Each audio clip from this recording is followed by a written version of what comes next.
Welcome, everybody, to Dead Talk Live. And today we have four very special guests, the cast and crew of Deep Hatred, that is premiering today on your video on demand platform of choice. I want to welcome Ali McHaddo, Daniela Carvalho, of course, Sara Drust, and Jeremy Sless. Sorry, Jeremy. Thank you guys so much for being here. First of all, congratulations on the release of the movie. The movie is called Deep Hatred. Like I said, it premiered today on your video on demand platform of choice. I saw this film, it was very well done. So, like, again, a big congratulations to you guys for doing this. So, let's get started right away. Daniela, you co directed the movie with Ali. Now, throughout the movie, we see the presence of water throughout the film. Dark, murky, sometimes even looks like blood, but it's predominantly water. In your mind, when you guys were directing it, what was the significance? Well, if you see the movie, you know what the significance is of the water. But what did you want to tell people as you were showing this water coming from the ceiling, puddling up on the floor, and so on? Uh, without giving any spoilers, first of all, hi everyone. Thanks for having us. It's fun to be able to see everyone together again after such a long time. So we're happy to be here. Without giving any spoilers, we wanted the water to be uh, a strange uh, thing that caught everyone's attention and gave a strange feeling to the audience. It was almost like a character Yeah, in the movie. It was like a unknown character that appeared from time to time that tried to give us tips of what was going on or what could happen. Maybe Fale wants to uh, talk a little bit more about that, I or mean, yeah, Ali, you were a co-writer on this film. So when you were putting the script together with your fellow writer, why the significance of the water throughout the film? What was going through your head? Well, the water, well, first, hello everyone. Thank you very much for having us here. So, the water is a kind of emotional element in the film. So, the film is about hate, it's about somebody who wants revenge. And when we put the water on the screen, especially the dark water, the dirty water, we are bringing this emotion with something bad. So the hate coming, and we start the movie with a clean lake, like a paradise, a nice place, Hmm. and then we introduce this dark water coming into the story, and the rain and everything coming like you said, like blood. Exactly, and Taking it's the nice emotion of the four guys. and it was And sort of like this big foreshadowing of what was about to happen throughout the film. Now, Sarah, you play the character of Cindy. We see pretty early on in the film that your character suffers from epilepsy. Okay? Now, when it came to portraying somebody with epilepsy and actually having a seizure on screen, uh, what kind of mindset did you get into to portray that? And in your opinion, how critical was that to the development of Cindy's character? Yeah, well, it's so ironic that my boyfriend has epilepsy. So I've actually witnessed his seizures in person. So it kind of was uh, easy to tap into witnessing something like that and being exposed to it. But it is difficult to kind of put yourself in that place. And it is such a emotional place because when you do have a seizure, you're you're not in control of your body anymore. Yeah.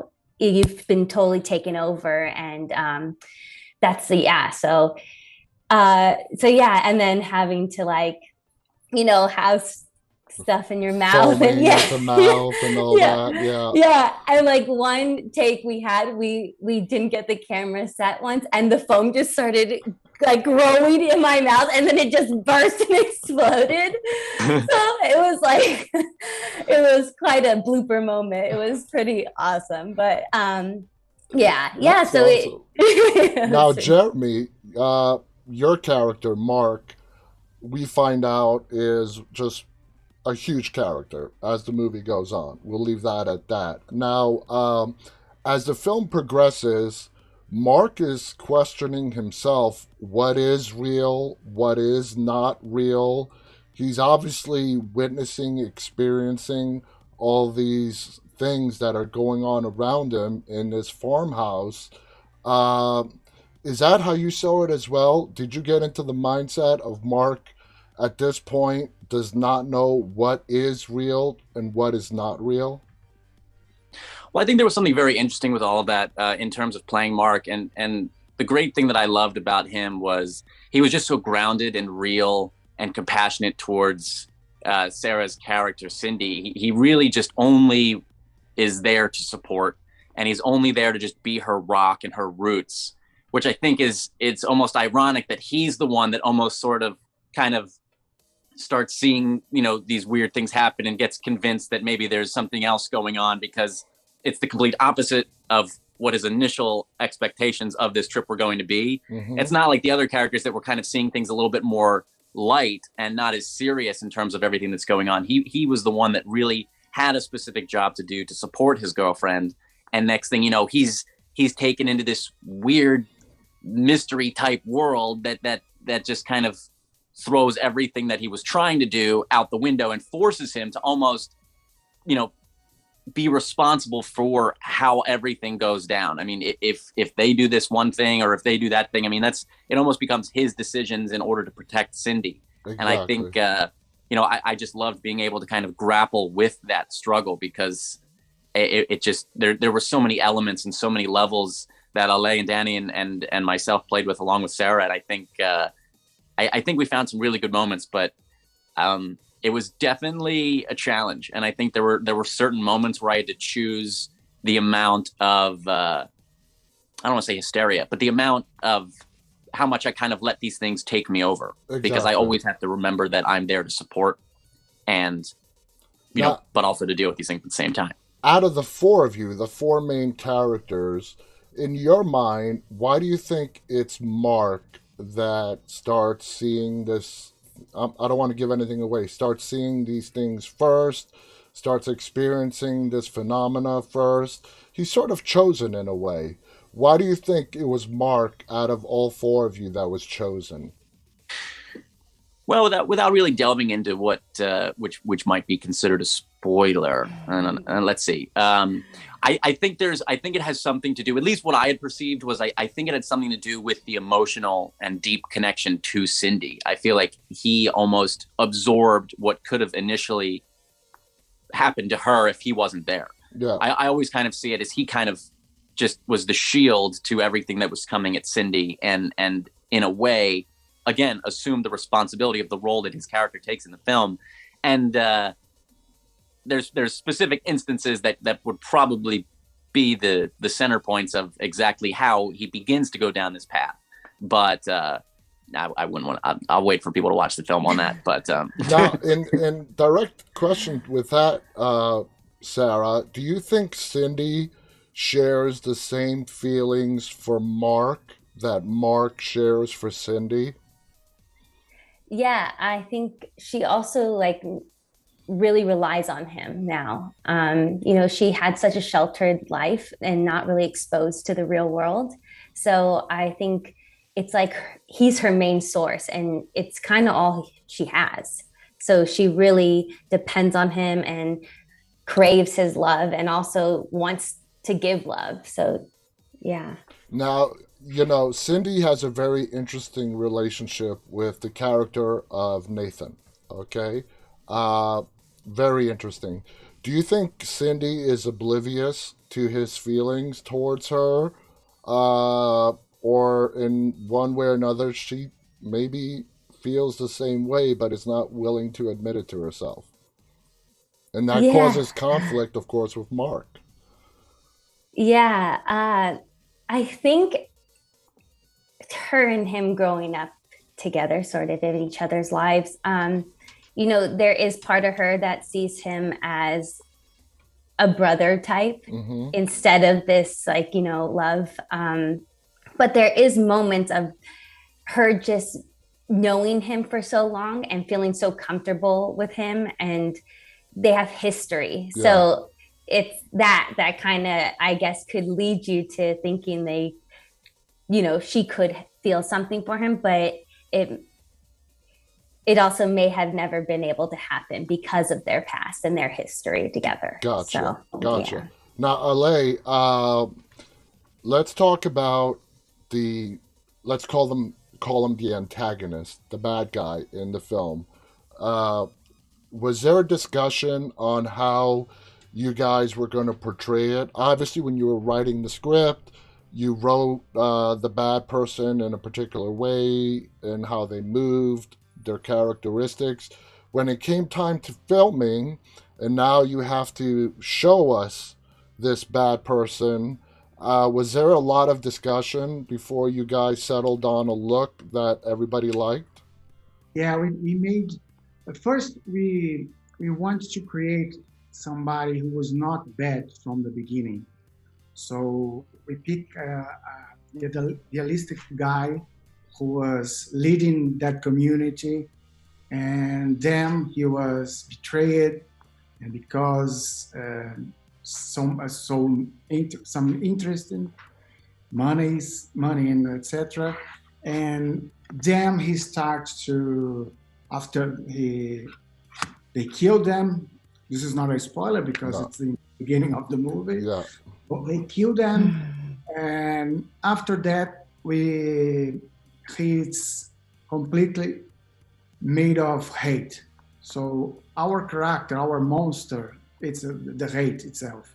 So we start to draw many concept arts, trying to figure out how we can represent visually this monster. Because I truly believe that this kind of movie needs a very unique monster to be successful. It was It's scary not looking. yeah, exactly. I don't think we have it's not a horror movie with some ghosts and some moods. So we do need a Freddy Krueger or a Jason, so Mike Myers.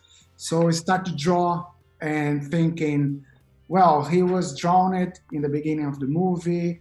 How we can put this? So we created a chain around the neck, and then we end up with that visually that I think is very nice. Very nice. Yeah. Very visually explainable. Very scary. Now, Daniela, you know, I've spoken to a lot of co-directors in a film, and usually when it comes to the division of duties, everybody knows when it comes time to directing what each director's duties are. Did you and Ali have talks when it came to the directing of the film on who's going to do what and how you guys were going to split the work up?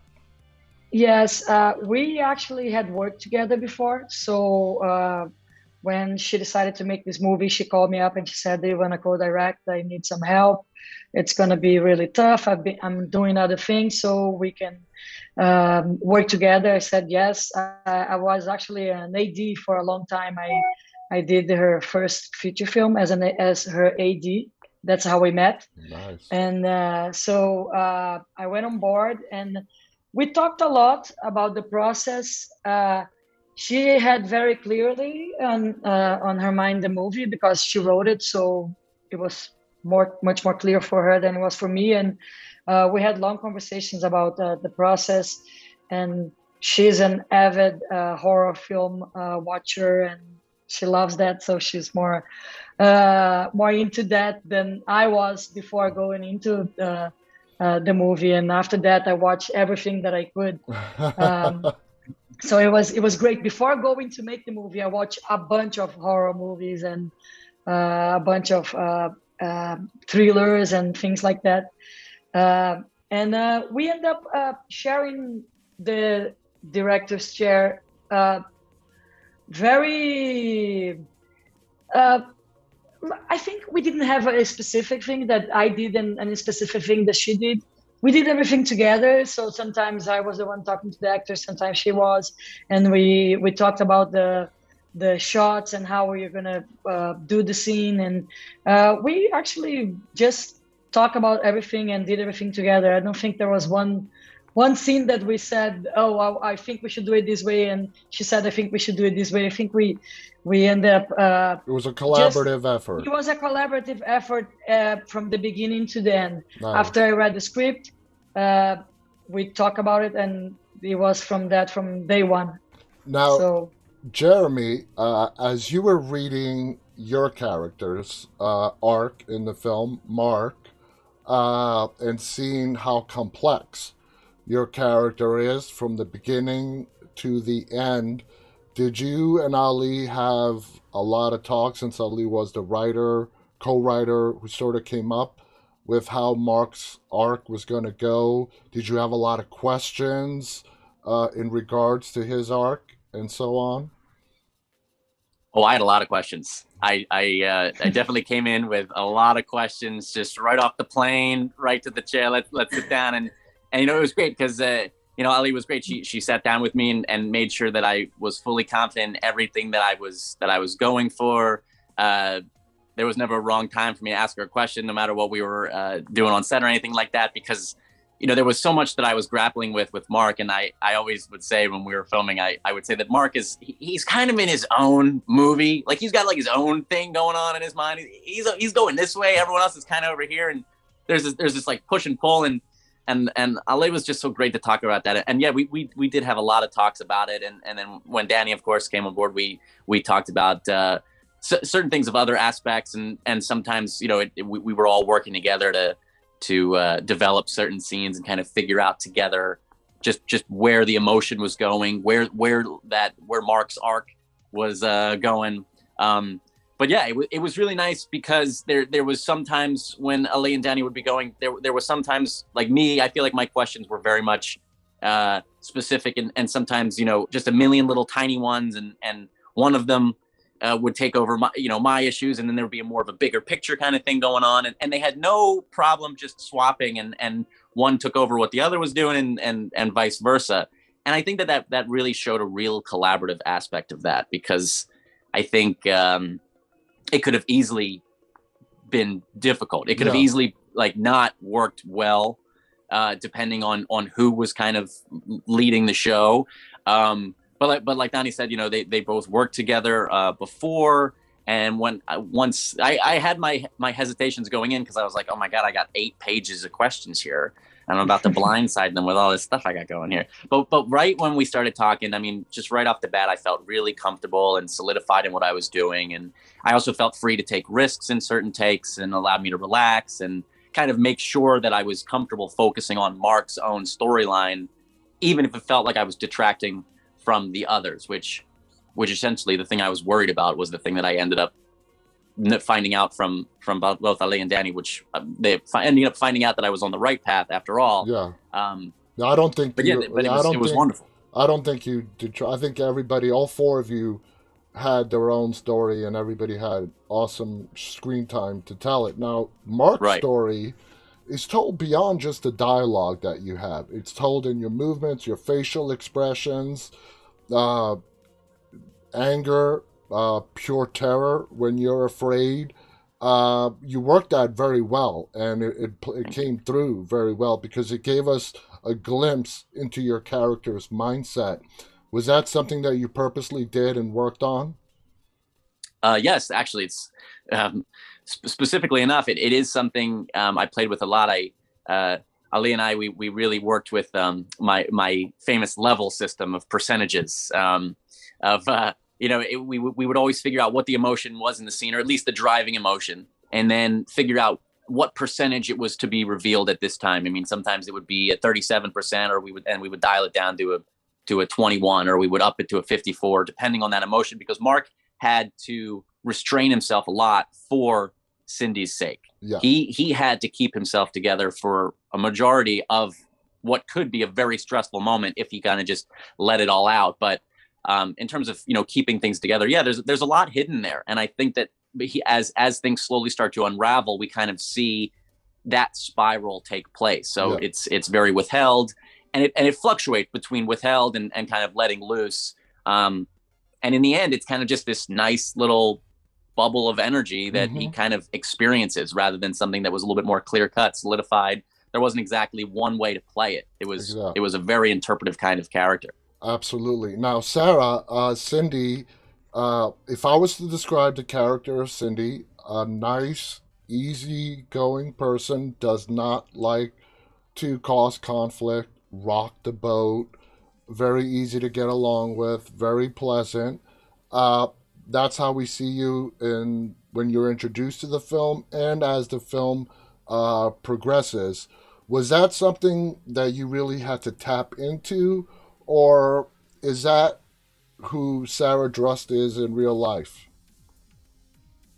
Yeah, I think it was pretty easy. I can be generally shy, and in my own personal life, and a bit of but I could relate to Cindy a lot, just being not like a loner, but just being okay being alone and being by herself a lot and entertaining herself, kind of, because she did have to do that the majority of her childhood, and she was always around adults, and that is kind of how my life was growing up. So and just, her overall essence is to be almost a people pleaser and kind of just go with the flow and be there for anyone and put herself above anybody else. Yeah. Now, Ali, Evan, Judson, and Marcella, who are not here with us, they play Nathan and Jennifer. Jennifer is a very powerful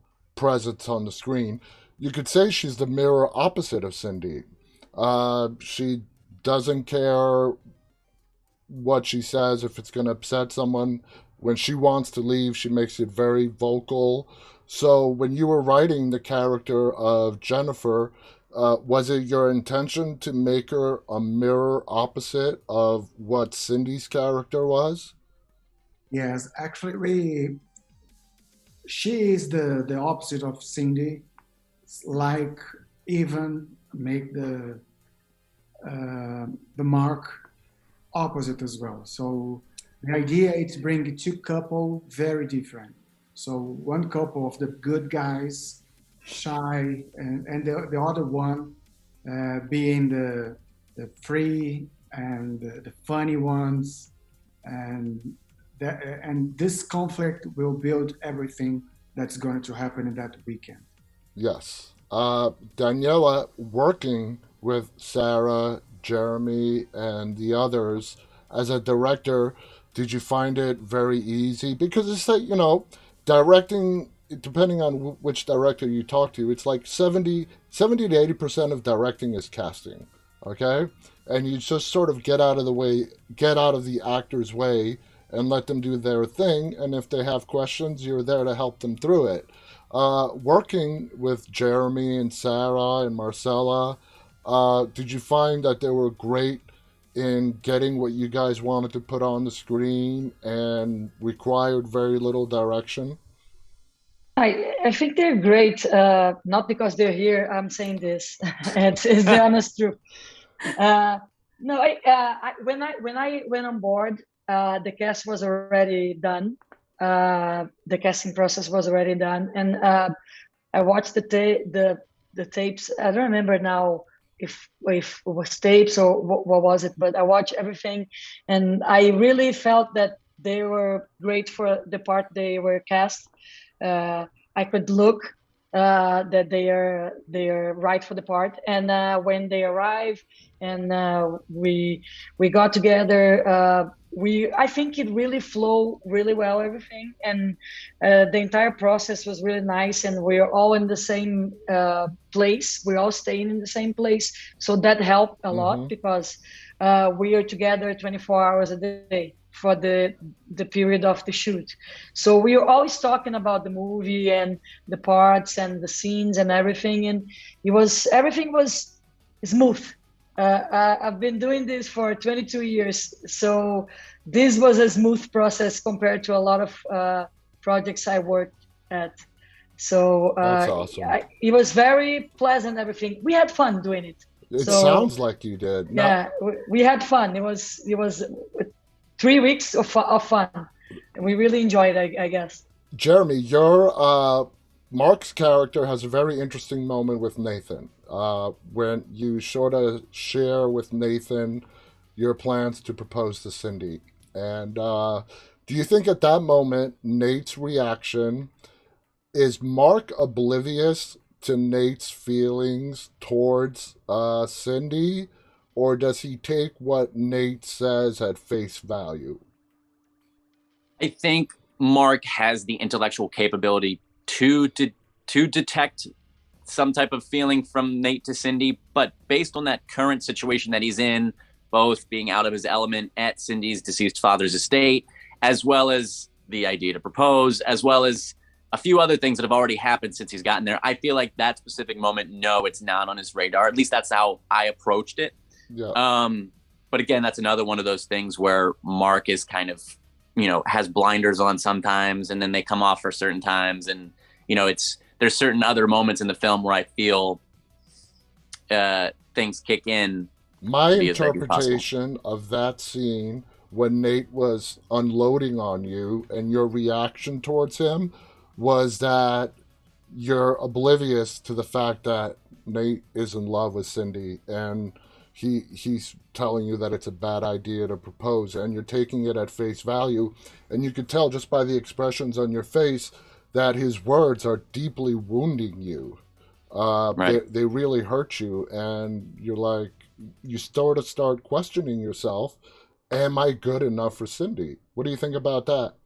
Well, I think another element of that scene was that Mark thinks so highly of Cindy and values their deep, deep bond that they have together. And Nathan kind of reduces that to something cheap and shallow, almost that's almost, it's almost his way of, looking from a third eye perspective. It's his way of kind of taking away the importance of it all. So maybe to try to convince Mark to not go through with it. But, it's just, there was heartbreak, there was a realization, there was him questioning everything he had already thought he was so sure of, which in a way is a representation of his character's progression in the film. And Evan specifically, Evan and I, we work really well together, and we talked a lot about that scene and how we wanted it to go, because me and him, both in life and characters on screen, we are quite different, but yet somehow we get along and find each other in each other's presence. We talked a lot about how we wanted that to go, and eventually we landed on this whole kind of power dynamic of him almost being in a trickster position and Mark almost being in this kind of weaker, vulnerable position. He's confiding in what he believes to be one of his closest friends, or at least his closest friend at the time, and just gets, cracked in the head with, metaphorically cracked in the head with truth that isn't exactly the truth, but he takes it that way because... And you could also see it as Nate taking advantage of the situation to try to break Mark and Cindy up. 100%. Yeah. And I think it's a common, I think it's very common for people to try and take advantage of people during moments of grief and hurt and turmoil. And Evan's character is the classic, bro coming at it that angle. I mean, here's a hurt, pained woman.